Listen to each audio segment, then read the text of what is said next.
नमस्कार. मुंबई तकच्या या विशेष मुलाखतीमध्ये आपलं स्वागत. मी माधवी देसाई. आपलं एक सुरक्षित हक्काचं घर असावं असं आपल्या सगळ्यांचं स्वप्न असतं. मात्र जेव्हा आपण हे स्वप्न साकार करायला जातो तेव्हा आपल्यासमोर अनेक प्रश्न आवासून उभे असतात. घर नेमकं कुठे घ्यावं, कसं घ्यावं, घर घेताना ही इन्व्हेस्टमेंट खरंच सेफ आहे का, असे अनेक प्रश्न तुम्हालाही नेहमीच पडत असतील आणि आज याच प्रश्नांची उत्तरं आम्ही या मुलाखतीच्या माध्यमातून तुम्हाला देणार आहोत. आपले आजचे पाहुणे आहेत global Saint Angelos group of कंपनीजचे चेअरमन ॲग्नेलो राजेश अथाडे. सरांचा रिअल इस्टेट सोबतच हॉस्पिटॅलिटी, टेक्नॉलॉजी, स्पोर्ट्स अशा अनेक क्षेत्रामध्ये वावर आहे. आज आपण रिअल इस्टेटमध्ये इन्व्हेस्टमेंट कशी करावी या संदर्भात त्यांच्याकडून विशेष मार्गदर्शन घेणार आहोत. सर, तुमचं खूप स्वागत आहे या विशेष मुलाखतीमध्ये. खरं तर माझा पहिला प्रश्न हाच आहे, तुम्ही अनेक क्षेत्रांमध्ये आहात, जसं मी आत्ताच उल्लेख केला. मात्र रिअल इस्टेट असं म्हटलं की खूप रिस्की क्षेत्र वाटतं. तुम्ही या क्षेत्राकडे कसं वळालात आणि तुमचा आतापर्यंतचा प्रवास कसा राहिलाय? आपण सर्वच रिअल इस्टेटच्या बिझनेसमध्ये आहोत, डायरेक्टली किंवा इनडायरेक्टली. आणि लहानपणापासूनच एक चांगलं घर असावं याची फार स्ट्रॉंग इच्छा असायची. परंतु त्याच्यातले अडथळे मला समजून यायचे की महाग असतं, आपण विकत घेऊ शकत नाही, जिथे आपली इच्छा असते ते घरच नेमकं महाग असतं वगैरे वगैरे. आणि आपली इन्कम तेवढी नसते, आपली ऐपत तेवढी नसते आणि आपल्याला विकत पण घ्यायचं असतं. तर लहानपणापासून असा हा विचार होताच. आणि साधारणतः 20-एक वर्ष अगोदर मी रिअल इस्टेटच्या क्षेत्रामध्ये मी प्रवेश केला. त्या अगोदर मी सेंट अँजेलोस कम्प्युटर एज्युकेशन नावाच्या संस्थेला चालवत होतो, कम्प्युटर एज्युकेशन कंपनी. परंतु जसं आपण म्हणतो ना की मॅकडॉनल्डचा खरा business is not selling burgers, it is real estate develop, it is real estate investments. तर त्याच प्रकारे सेंट अँजेलोस कम्प्युटर्स लिमिटेडचा बिझनेस करता करता लँडलॉर्ड्स आम्हाला नेहमी भाडं वाढवत राहायचे किंवा आम्हाला काय ना काहीतरी त्रास व्हायचा लँडलॉर्ड्सकडनं. तर आम्ही रिअल एस्टेट मी त्यावेळेला विकत घ्यायला लागलो, क्लासेसची जागा. आणि तेव्हापासून मला रिअल एस्टेट समजायला आलं की रिअल एस्टेटचे अप्रिसिएशन ज्या वेगाने होते तेवढ्या वेगाने आपण पैसे कमवत नाही आहे. तर real estate appreciation is good. Real estate is a very good employee to have. कारण तुम्ही जेव्हा एका रिअल एस्टेटला बाय करता तर तुम्हाला एकच लक्षात ठेवायला पाहिजे की विकत घेताना तुमचा प्रॉफिट झाला पाहिजे, ज्याला आम्ही बाईंग प्रॉफिट म्हणतो. तर तुमचं नेगोशिएशन चांगलं असलं पाहिजे. आणि त्याच्यानंतर घेतलेली जी रिअल एस्टेट असते ना ती दर 5 वर्षाला तुम्हाला बोनस देत जाते. कारण तुम्ही कॉस्ट ऑफ अप्रिसिएशन एवढी, म्हणजे रेट ऑफ अप्रिसिएशन एवढं चांगलं आहे की that becomes a very strong revenue asset for you. जर तुम्ही त्याला विकलात तर तुम्ही अजून काहीतरी चांगल्या गोष्टी विकत घेऊ शकता. तर ह्या कारणांमुळे मी साधारणतः 2004-2005 मध्ये रिअल इस्टेटच्या प्रोफेशनमध्ये आलो. कारण तोपर्यंत मी समजून गेलेलो की real estate is a very good investment to be done आणि लेव्हरेज इन्स्ट्रुमेंट आहे. कारण मला रिअल इस्टेट जर घ्यायचं असेल तर फक्त 10% पैसे जर दिले तर मी 100% रिअल इस्टेटचा मालक बनू शकतो. आणि बँकेला त्यांच्या इंटरेस्टमध्ये इंटरेस्ट असतं आणि अप्रिसिएशन बाहेरचा असतो. यामुळे मी रिअल इस्टेटच्या क्षेत्रामध्ये शिरलो. क्रिएटिव्हिटी आवडते मला. तर लहानपणीचं माझं घर एकदम आगळं वेगळं होतं. तर मला चांगलं घर कसं बांधता येईल ते बघायचं होतं. तर मला height, architecture, Roman architecture, European architecture हे सगळं आवडायचं. तर ज्या गोष्टी मला आवडायचे आता मी त्याला माझा बिझनेस बनवला. It is how I came into real estate. माझा पुढचा प्रश्न तोच आहे की जी आवड आहे त्याला तुम्ही बिझनेसमध्ये कन्वर्ट केलेला आहे. मात्र रिअल इस्टेट हा खूप किचकट व्यवसाय आहे, खूप गुंतागुंतीचा आहे. अशा परिस्थितीमध्ये तुमची त्यामागची फिलॉसॉफी काय, कसं तुम्ही हे इकॉनॉमिक जमून आणता, कशा रीतीने कोणी जर या रिअल इस्टेटमध्ये यायचं असेल तर त्याने काय फिलॉसॉफी घेऊन गेलं पाहिजे असं तुम्हाला वाटतं? सिंपल गणित आहे रिअल इस्टेटचा. म्हणजे आज महारेरामुळे सगळं काय रेग्युलराइज झालेलं आहे, अगोदर सारखं नाहीये. जे 2016 किंवा 2018च्या अगोदर महारेरा यायच्या अगोदरची परिस्थिती वेगळी होती आणि आजची वेगळी परिस्थिती वेगळी आहे. तर मी एक ऑब्झर्वेशन केलेलं आहे या क्षेत्रामध्ये की बायर जो असतो ना तो बेनिफिशरी असतो, तो सगळ्यात मोठा बेनिफिशरी असतो. म्हणजे एखाद्या माणसाने लँड घेतली, त्यांनी 5 कोटीची जमीन घेतली आणि एका बिल्डरने त्या 5 कोटीची जमीन त्याच्याकडनं 10 कोटीला घेतली, तर बायर कोण आहे? बिल्डर. बरोबर. जेव्हा लँड ओनरनी 1 कोटीला जमीन घेतलेली त्याने 10 कोटीला विकली म्हणजे त्याचा पण प्रॉफिट झाला. आता बिल्डर 10 कोटीची जागा घेतो, त्याच्यावर 20 कोटी रुपये अजून इन्व्हेस्ट करतो, 30 कोटीचा प्रोजेक्ट बनवतो आणि 50 कोटीला विकतो, म्हणजे परत त्याचा पण फायदा झाला. आता ह्या 50 कोटीमध्ये 100 लोकांनी 50 लाख रुपये अपार्टमेंटच्या हिशोबाने 100 लोकांनी जेव्हा फ्लॅट्स घेतल्या त्याचं टर्नओव्हर झालं 50 कोटी. तर बिल्डरने 20 कोटी कमवले. परंतु 50 लाखाचा फ्लॅट घेणारा जो माणूस असतो त्याने त्याचे दिले फक्त 10% किंवा 20%. 20% जरी दिले तर त्याने कॉन्ट्रीब्यूट केले 10 लाख रुपये. त्याला 40 लाखाचं लोन मिळालं 20 वर्षाचं. 20 वर्षामध्ये 40 लाखाच्या लोनवर 40 लाख रुपये अजून द्यावे लागतात, म्हणजे ते झाले 80 लाख रुपये. आणि 10 लाखाचं डाऊन पेमेंट म्हणजे झाले 90 लाख रुपये. परंतु 20 वर्षांनंतर त्या घराची किंमत कमीत कमी 10 पटीने वाढणार, कमीत कमी. बरोबर. म्हणजे ते 30 पटीने पण वाढू शकते, पण कमीत कमी 10 पटीने वाढणार. म्हणजे तुमच्या 50 लाखाच्या घराची किंमत झाली 5 कोटी रुपये. आणि हे 5 कोटी रुपये होण्यासाठी तुम्ही किती पैसे पेरलेले 20 वर्षा अगोदर? फक्त 10 लाख रुपये. त्या 10 लाख रुपये प्लस 80 लाख रुपये तुम्ही व्याज दिलं त्या लोनवर. लोनचे 40 लाख आणि व्याजाचे 40 लाख, तर 90 लाख. 4 कोटी 10 लाख रुपयाचं तुमचं प्रॉफिट झालं. आणि हे 4 कोटी 10 लाख रुपये कमवण्यासाठी तुम्ही गुंतवले 10 लाख रुपये, प्लस तुम्ही 20 वर्ष ती वास्तू तुम्ही वापरली, तर त्याचं एक यूज कॉस्ट आहे, ते मी लावतच नाहीये, ते बेनिफिट तुम्हाला फुकटच झालं समजा. तर real estate is the biggest saviour for every family on planet Earth. हे गणित जर आपल्याला समजलं ना, तर आपण योग्य ते निर्णय घेऊ शकतो. कुठच्याही क्षणाला आपल्याकडे कुठच्या ना कुठच्या तरी रिअल एस्टेटचा हप्ता जात गेला पाहिजे, बरोबर, आपल्या इन्कम मधनं. तर तुम्ही तुमचं भविष्य मजबूत बनवताय.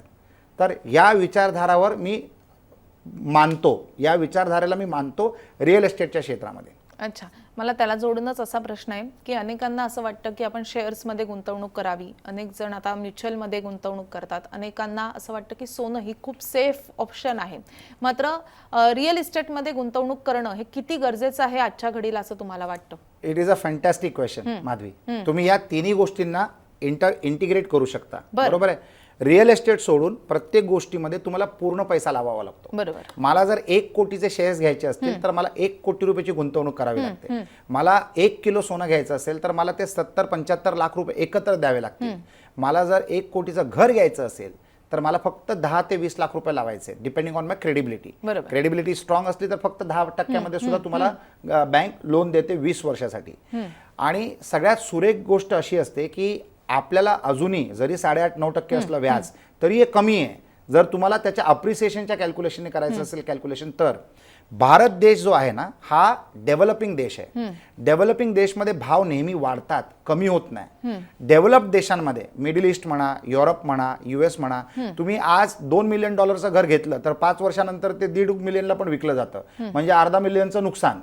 डेव्हलप कंट्रीमध्ये तुम्हाला प्रॉपर्टीचे अप्रिशिएशन मिळत नाहीत, म्हणून तिथे व्याज सुद्धा फार कमी असतं.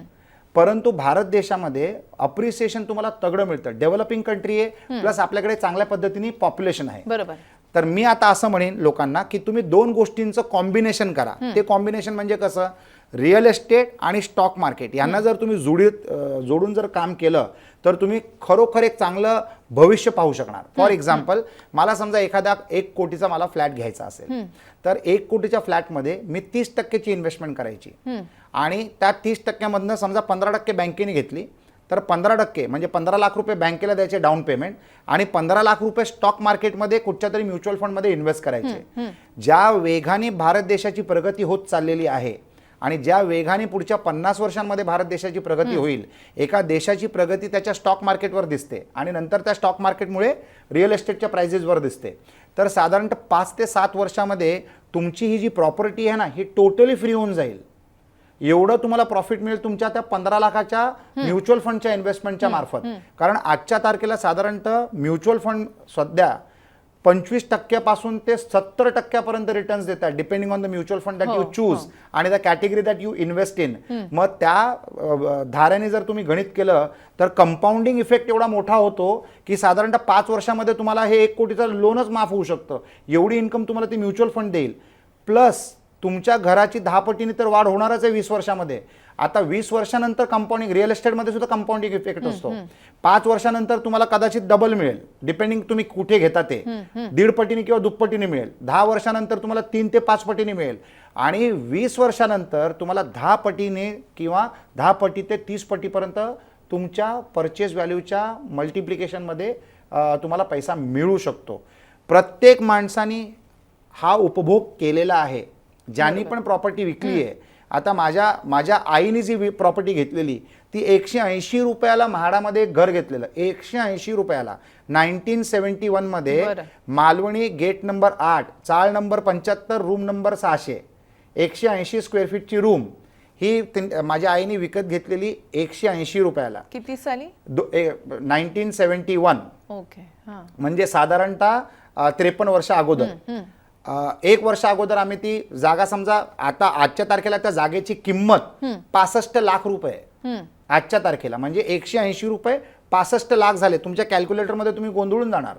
आता हा एक वेगळा उदाहरण झाला, परंतु मी तुम्हाला एक एक्झॅक्ट उदाहरण सांगतो. 2002 साली मी 2,000 रुपयाच्या भावाने 1,000 स्क्वेअर फीटचा फ्लॅट घेतलेला मालाडमध्ये. 20 लाखाचा फ्लॅट, माझी डाऊन पेमेंट होती 2 लाख रुपये, 18 लाख रुपये मला लोन मिळाले, 20 वर्षाचा पूर्ण हप्ता भरला मी आणि तो फ्लॅट मी विकला 3 कोटी रुपयाला. आता त्याचं गणित समजा, 20 लाखाचा फ्लॅट, 2 लाखाचं डाऊन पेमेंट, 18 लाखाचं लोन रिपेमेंट, 18 लाखाचं व्याज रिपेमेंट, ते झालं 36 लाख रुपये आणि 2 लाखाचं डाऊन पेमेंट, ते झाले 38 लाख रुपये. तुम्ही त्याला राऊंड फिगर करा, 40 लाख रुपये धरा.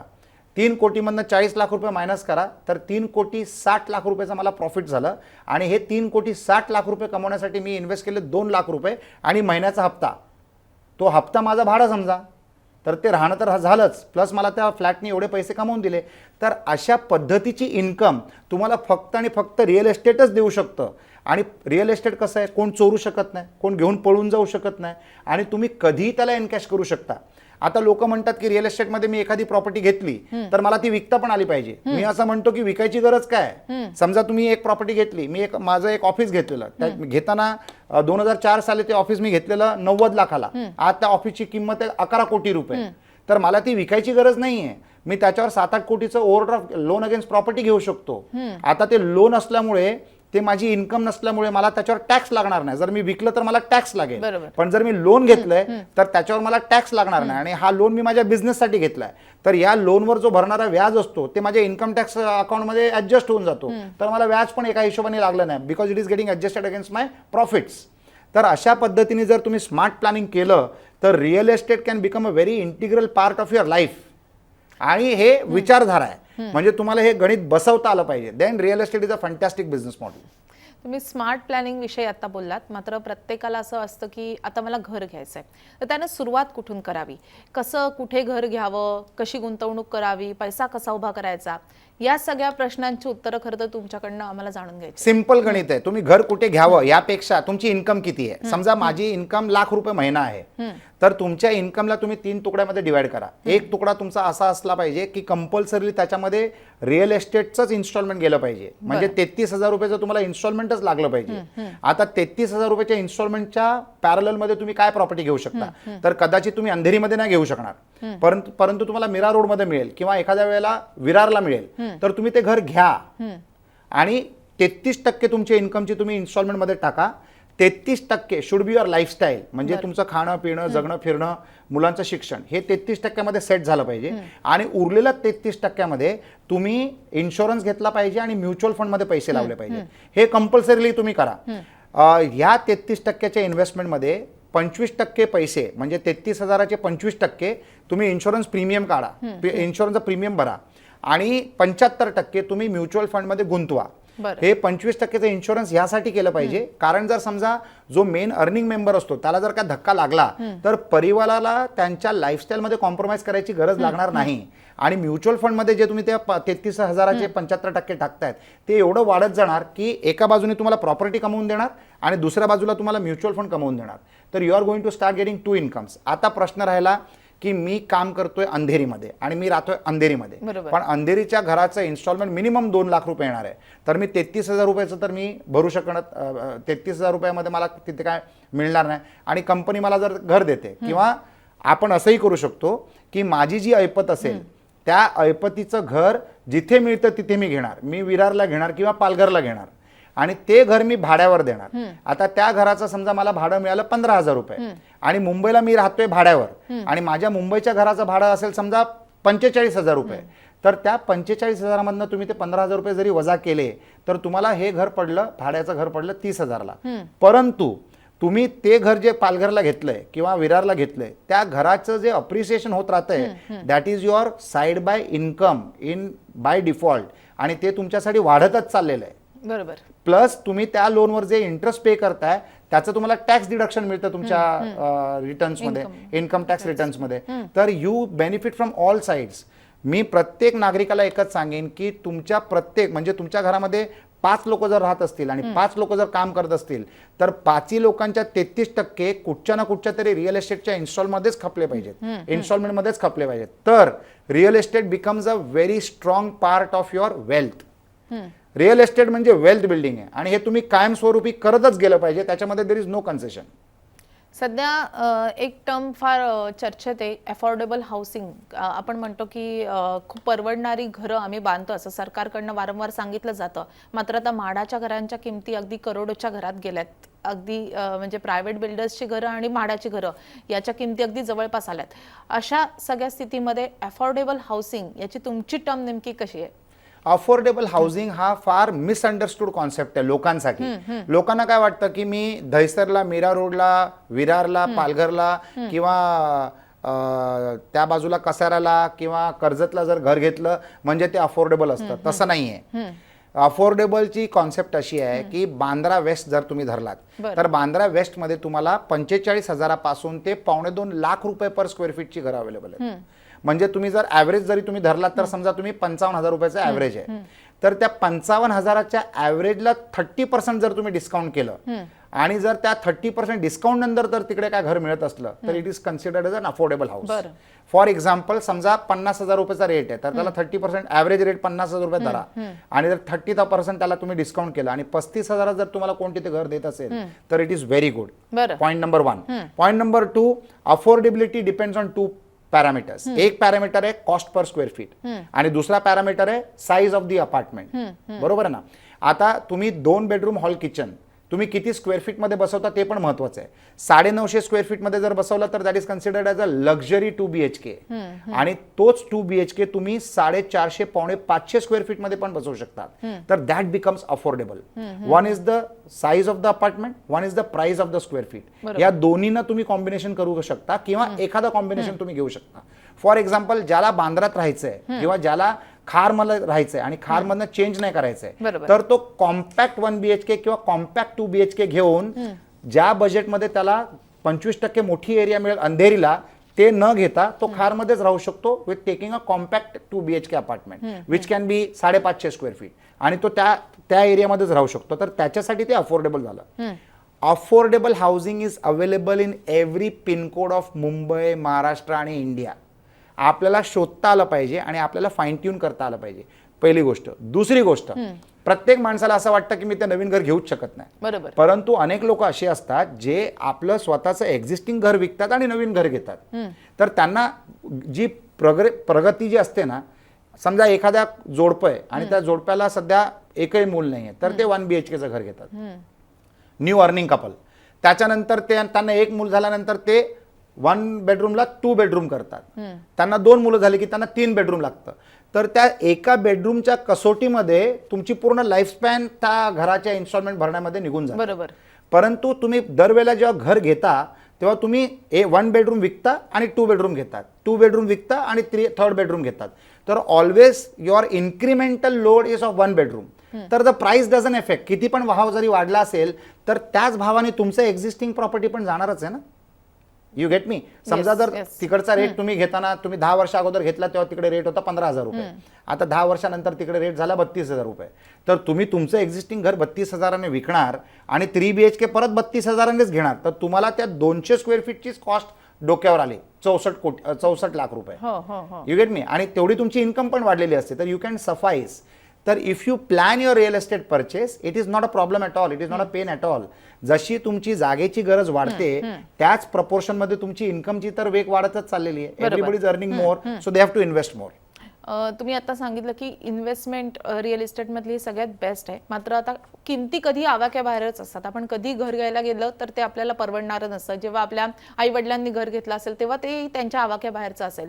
तर भविष्यातही तुम्हाला असं वाटतं का की रिअल इस्टेटच्या किमती सध्याचा हा ट्रेंड पाहता वाढतच राहणार आहेत आणि लोकांनी खरंच तशीच इन्व्हेस्टमेंट करावी आत्ता कितीही पैसा नसला तरी, आणि त्याचं प्लॅनिंग नेमकं कसं केलं पाहिजे आत्ताच्या घडीला? नेहमी तुम्ही जेव्हा घर घेणार ना तेव्हा तुम्हाला ते महागच वाटणार. बरोबर. You will never be comfortable in buying a property. तुम्ही नेहमी अनकम्फर्टेबल असणार आणि ते अनकम्फर्टचं जे लेवल असतं ना हेच कारण बनतं तुमच्या आर्थिक प्रगतीचं. कारण now you have to earn more. म्हणजे जितना चद्दरे उतना पैर फैलाव जर ते तुम्ही मानलं तर यू विल बी मुकरी. जर तुम्हाला अमिताभ बच्चन व्हायचं असेल ना तर यू स्प्रेड युअर लेग्स, ती चादर वाढेल automatically. You have to keep incrementing your revenue. That level of uncomfortableness has to be there. आणि किमती वाढतच गेल्या पाहिजेत तरच तर आपला फायदा होईल.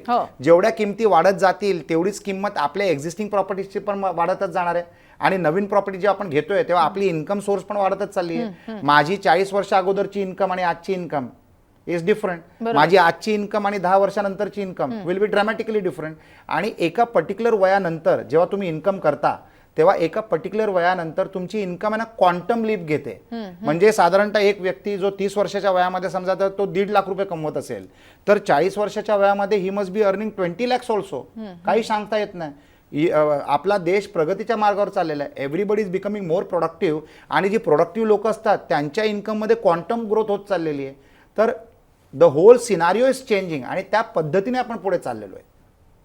तर मला वाटत नाही की कोणालाही घर घ्यायला काय अडचण येईल. They just need to plan it well. आणि कलेक्टिव्ह इन्कमची कॉन्सेप्ट झालेली आहे. म्हणजे जेव्हा मी लहान होतो तेव्हा फक्त माझे वडील काम करायचे. माझी आई टीचर होती, ट्युशन द्यायची, परंतु मेजर इन्कम 90% इन्कम वडिलांची असायची. माझ्या आईची 10 ते 20% इन्कम असायची. पण आज तसं नाही आहे. म्हणजे आज असे बरेच घरं आहेत जिथे the ladies earning more than the man also. तर इन्कम कॉम्बिनेशन झालेलं आहे. आई वडील मुलगा मुलगी चौघही कमवत आहेत.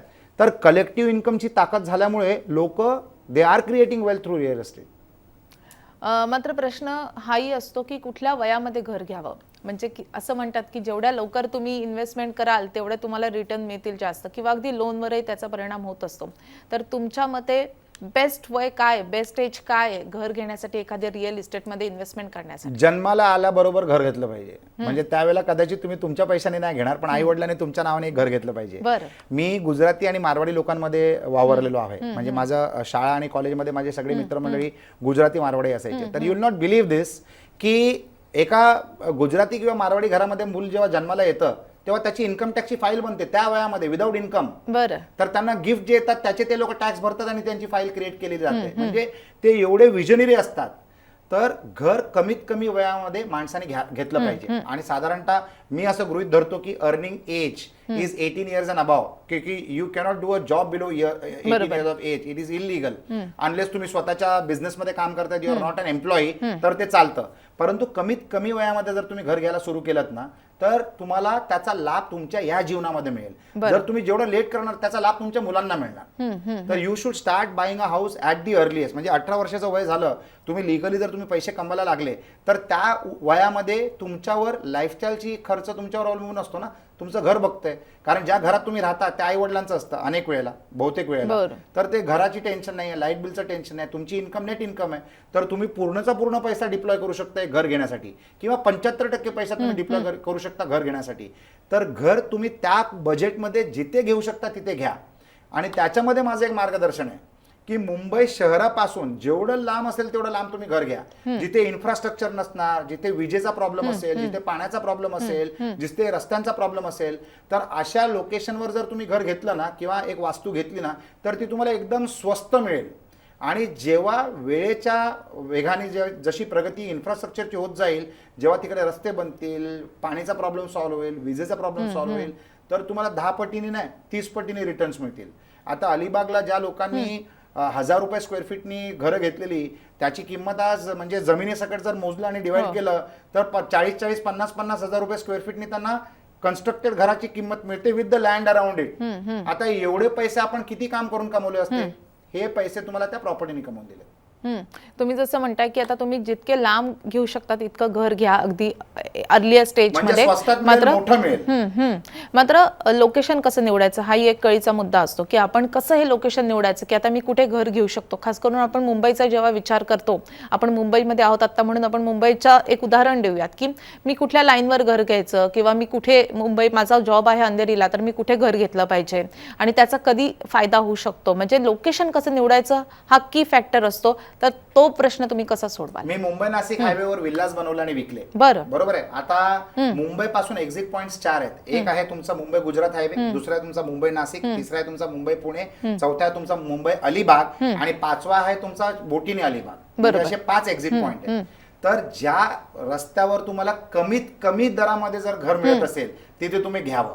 मी जेव्हा सुरू केलं तेव्हा सगळ्यात स्वस्त रस्ता होता मुंबई नाशिक हायवे. आज मी सकाळी टाइम्स ऑफ इंडियामध्ये फ्रंट पेजवर पूर्ण जाहिरात बघून आलोय. ज्या किमतीमध्ये ज्या नवीन बिल्डरने तो प्रोजेक्ट लॉन्च केलाय, ज्या किमतीमध्ये त्यांनी प्लॉट विकलाय, त्या किमतीमध्ये मी 5 वर्षा अगोदर विल्ला विकलाय. विल्ला म्हणजे जमिनीची मालकी आणि त्याच्यावर बंगला. इंडिपेंडेंट बंगला, ते पण 1250 स्क्वेअर फीटचा. म्हणजे आता त्या विकत घेणाऱ्या माणसाचा किती फायदा झाला. It is a tremendous appreciation which is happen in just 5 years. Plot 52 लाखाचा मी बघितला आज, जस्ट द प्लॉट. तर तुम्ही जेवढं लांब घेताना तेवढं तुम्हाला सुविधा घेताना कमी होतील. पण जसा आता समृद्धी महामार्ग सुरू होईल तिकडनं, म्हणजे पुढच्या महिन्यात सुरू होतोय लास्ट टप्पा इगतपुरी पासून ते ठाण्याचा, तर त्या लोकेशन मध्ये त्या रस्त्यावर जेवढ्या लोकांनी रिअल एस्टेटच्या इन्व्हेस्टमेंट्स केलेल्या त्यांना तशीच लॉटरी लागेल जशी लॉटरी लोकांना लागलेली मुंबई पुणे एक्सप्रेस हायवे झाल्यानंतर जी लॉटरी लागली. म्हणजे 1995 मध्ये जेव्हा मुंबई पुणे एक्सप्रेस हायवे सुरू झाला, तर त्या रस्त्याने लागून जेवढ्या प्रॉपर्टीज होती त्यांच्या किमती 5 पटीने ते 25 पटीपर्यंत वाढले. तर it was a lottery. Windfall ज्याला आपण म्हणतो ना, प्रत्येक व्यक्तीच्या नशिबात विंडफॉल असतो. Real estate is also one of the windfalls. तर तसा तो विंडफॉल होऊ शकतो. तर always try to choose where it is a most economical आणि where the infrastructure is the worst. अशाच दिशेमध्ये तुम्ही इन्व्हेस्टमेंट करा. मात्र आता एखाद्याला बिझनेसमध्ये यायचं असेल, रिअल इस्टेट बिझनेसमध्ये यायचं असेल, तुम्हाला मोठा अनुभव आहे अनेक वर्षांचा, तर त्या व्यक्तीनं सुरुवात कशी केली पाहिजे. रिअल एस्टेट बिझनेसमध्ये जर यायचं असेल, डेव्हलपर व्हायचं असेल, तर डायरेक्ट डेव्हलपर न होता कुठच्या तरी डेव्हलपरचा इन्व्हेस्टमेंट पार्टनर बनवून त्याच्याकडनं वैयक्तिक व्यवस्थित शिकून घ्या. गणित एकदम सिंपल आहे. आजच्या तारखेला मुंबईमध्ये तुम्हाला जमीन मिळणार नाही, तर तुम्हाला रिडेव्हलपमेंटच करावी लागणार. मी मुंबईचं उदाहरण यासाठी देतो कारण मी मुंबईमध्ये राहतो. अशाच संधी पूर्ण महाराष्ट्रामध्ये अवेलेबल आहेत, अशाच संधी पूर्ण भारतामध्ये अवेलेबल आहेत. पण मुंबईचा उल्लेख मुद्दामून करतोय कारण मला याची पूर्ण ज्ञान नॉलेज आहे या शहरात. तर आता मुंबईमध्ये तर तुम्हाला जागा मिळणार नाही, तर रिडेव्हलपमेंट चालू आहे. रिडेव्हलपमेंटमध्ये डेव्हलपरला फायदा असा असतो की त्याला जमीन विकत घ्यावी लागत नाही. त्याच्याऐवजी त्याला एरिया द्यावा लागतो रिडेव्हलपमेंट झालेल्या सोसायटीला, जुन्या मेंबर्सना. तर गणित सोपं आहे की 10,000 स्क्वेअर फीटचा प्लॉट असेल, मी तुम्हाला राऊंड फिगर्स मध्ये गणित समजवतो. 10,000 स्क्वेअर फीटचा प्लॉट असेल तर तुम्हाला 30,000 स्क्वेअर फीट बांधायला मिळतं. त्या 30,000 स्क्वेअर फीट मधनं तुम्हाला एक्झिस्टिंग लोकांना 13,000 स्क्वेअर फीट द्यायला लागतं, 13,000 स्क्वेअर फीट. तर 17,000 स्क्वेअर फीट तुमच्याकडे शिल्लक राहतात. या 17,000 स्क्वेअर फीट मध्ये जो सेल रेव्हेन्यू येतो त्याच्यामध्ये तुम्ही लावलेला पैसा परत येतो, त्याच्या व्यतिरिक्त तुम्हाला प्रॉफिट मिळतं. हे झालं स्क्वेअर फीटच्या गणिताने. मी तुम्हाला आता फायनान्शियल कॅल्क्युलेशन दाखवतो की एखाद्या 10,000 स्क्वेअर फीटच्या प्लॉटला समजा जर तुम्ही डेव्हलपमेंट करत असणार, समजा तुम्ही माहीममध्ये डेव्हलपमेंट करतायत आणि माहीमध्ये आपण गृहीत धरून चालूया का रेट आहे 40,000 रुपयाचा, तर 10,000 स्क्वेअर फीटच्या प्लॉटला डेव्हलप करायला समजा तुमचा प्रोजेक्ट कॉस्ट असला 60 कोटी रुपयाचा, तर त्या 60 कोटीच्या समोर तुम्हाला कमीत कमी रेव्हेन्यू असली पाहिजे 90 कोटीची. तर 90 कोटी मायनस 60 कोटी तुम्हाला 30 कोटीचा प्रॉफिट होऊ शकतो. आणि 10,000 स्क्वेअर फीटच्या प्लॉटला डेव्हलप करायला साधारणतः तुम्हाला हायर साईडला 36 महिने लागतात. तर 36 महिन्यामध्ये तुम्ही 60 कोटीच्या प्रोजेक्टवर 30 कोटी रुपये कमवू शकतात. 60 कोटीचा प्रोजेक्ट बनवण्यासाठी तुम्हाला 15 कोटी लावावे लागतात, 25%, 25%. You have to be a smart real estate developer, तर गणित जुळून येतील. 15 कोटी रुपये जर तुम्ही लावले तर तुम्ही उरलेले 45 कोटी कॅश फ्लो मॅनेज करू शकता सेल्स करून. आणि at the end of the project 60 कोटीच्या कॉस्टच्या प्रोजेक्टला तुमची इन्कम बनते 90 कोटी रुपये. 15 कोटीचं तुम्ही इन्व्हेस्टमेंट केलेलं, त्याच्यासमोर तुम्हाला 1:2चा रेशो मिळतो, ते 30 कोटीचं प्रॉफिट. हे झालं एकदम पॉझिटिव्ह बात. कमीत कमी तुम्हाला 15 कोटी जे तुम्ही लावले त्याच्यासमोर तुम्हाला 15 कोटी मिळू शकतील साधारणतः 2.5 ते 3 वर्षामध्ये. तर हे गणित असतं एका रिअल एस्टेट डेव्हलपमेंटच्या डेव्हलपरचं मोठ्या मोठीमध्ये. म्हणजे it is plus minus little bit here and there, पण प्रामुख्याने अशा पद्धतीने ते गणित चालतं. जे लोक रिडेव्हलप मध्ये जातात त्यांना साधारणतः एनिवेअर 20% पासून ते 50% पर्यंत डेव्हलपर वाढवून देतो, डिपेंडिंग ऑन दी लोकेशन आणि डिपेंडिंग ऑन दी ऑपॉर्च्युनिटी. अशा पद्धतीचा हा बिझनेस मॉडेल चालतो. तर if somebody wants to become a developer, तर दिस आर द नंबर्स. आणि जो डेव्हलपर 25% इन्व्हेस्टमेंट करतो प्रोजेक्ट कॉस्टची, ती इन्व्हेस्टमेंट त्याला सुरुवातीच्या 6 ते 9 महिन्यामध्ये घरात परत मिळते. कारण जो सेल होतो माल, त्या मालमधनं तुम्ही प्रोजेक्ट डेव्हलप करून कस्टमरला देता. महारेराचे नियम आहेत. 100 रुपये जर आले तर तुम्ही 70 रुपये तुम्हाला लॉक करावे लागतात प्रोजेक्टच्या कम्प्लिशनसाठी. आणि 30% जे पैसे असतात त्याच्यावर तुमचा अधिकार असतो, त्याचा तुम्ही काही करू शकता. तर तुम्ही लावलेले पैसे त्या 30%च्या मार्फत तुम्हाला ते परत मिळू शकतात. आणि प्रोजेक्ट फायनान्स जर तुम्ही घेतलात तर तुम्हाला प्रोजेक्टमध्ये सेलच्या स्पीडच्या वर अवलंबून न राहता प्रोजेक्ट कम्प्लिशनवर तुम्ही फोकस करू शकता आणि you can achieve a better price point. ज्या बिल्डर्सना लोन घ्यायचं नसतं ते लोक स्वस्तात विकतात, म्हणजे मार्केट रेट पेक्षा 5%, 10% कमी विकतात. तर व्याज भरण्यापेक्षा ते लोक कस्टमरला बेनिफिट देतात ताकि कस्टमर पैसे देईल आणि तो प्रोजेक्ट पूर्ण होऊ शकतो. This is how broadly the real estate business operates in Mumbai. Risk factor पण खूप मोठा असतो. एखाद्याला एखादी प्रॉपर्टी घ्यायची आहे, तर त्यामध्ये कुठली रिस्क होऊ नये, पुढे जाऊन काहीतरी धोका होऊ नये, यासाठी कुठली काळजी घेतली पाहिजे बायर्सने? सर्वप्रथम महारेरा रजिस्ट्रेशन असणं महत्वाचं आहे आणि कायदा कडक आहे. कायदा कडक आहे एकदम. रिअल एस्टेटमध्ये कितीही चुका जर तुम्ही केलात ना तरी तुमचा तोटा होऊ शकत नाही. म्हणजे मी माझ्या डोळ्यासमोरची गोष्ट सांगतो तुम्हाला.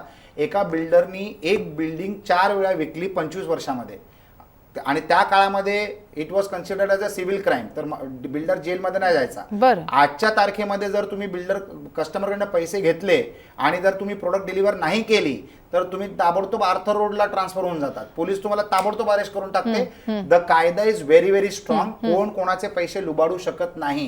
It can delay a little but it cannot be denied. आणि दुसरी गोष्ट कशी असते की तुम्ही जेव्हा बुक करता तेव्हा त्या बुकिंगचा जो रेट असतो तोच रेट कायमस्वरूपी लागू असतो त्या प्रोजेक्टला डिलिव्हर होईपर्यंत.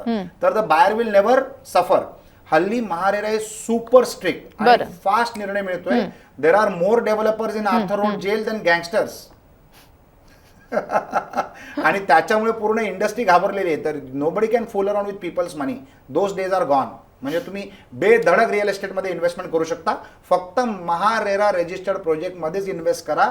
फक्त फुल चेक पेमेंटमध्ये पे करा आणि बँकेचं लोन घ्या. कारण तुमच्याकडे क्षमता नसेल त्या बिल्डरच्या डॉक्युमेंट्सना चेक करण्याची, परंतु तुम्हाला गरज नसताना देखील जर तुम्ही बँकेचं लोन घेतलं तर बँकेकडे यंत्रणा असतात त्या प्रोजेक्टची लीगल फिजिबिलिटी आणि वायबिलिटी चेक करण्याची. तर ऑटोमॅटिकली यू आर शुअर की याच्यामध्ये काही गडबड होऊ शकत नाही. आणि बँक हल्ली जे डिस्बर्समेंट करते तुमच्या लोनची ते कामाची प्रोग्रेस बघून करते. हल्ली आफ्टर महारेरा बँकेचे लोक डिस्बर्स करायच्या अगोदर फिजिकली साईटवर येतात, चेक करतात, फोटो खेचतात, त्यांच्या लीगल टीमला पाठवतात. म्हणजे बिल्डरची आणि बँकेची साठगाठ पण होऊ शकत नाही.